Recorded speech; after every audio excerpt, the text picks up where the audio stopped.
ہے جس نے آسمانوں اور زمین کو پیدا کیا اور اندھیرے اور روشنی بنائی.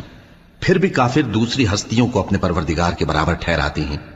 وہی تو ہے جس نے تم کو مٹی سے پیدا کیا، پھر مرنے کا ایک وقت مقرر کر دیا اور ایک مدت اس کے ہاں اور مقرر ہے. پھر بھی تمہیں کافروں اس بارے میں شک کرتے ہو.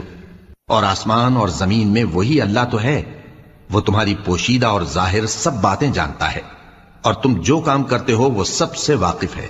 اور اللہ کی نشانیوں میں سے کوئی نشانی ان لوگوں کے پاس نہیں آتی مگر یہ اس سے منہ پھیر لیتے ہیں. جب ان کے پاس حق آیا تو اس کو بھی انہوں نے جھٹلا دیا. سو ان کو ان چیزوں کا جن سے یہ ہنسی کرتے ہیں ان قریب انجام معلوم ہو جائے گا. کیا انہوں نے نہیں دیکھا کہ ہم نے ان سے پہلے کتنی امتوں کو ہلاک کر دیا جن کے پاؤں ملک میں ایسے جما دیے تھے کہ تمہارے پاؤں بھی ایسے نہیں جمائے، اور ان پر آسمان سے لگاتار مے برسایا اور نہریں بنا دیں جو ان کے مکانوں کے نیچے بہ رہی تھیں. پھر ان کو ان کے گناہوں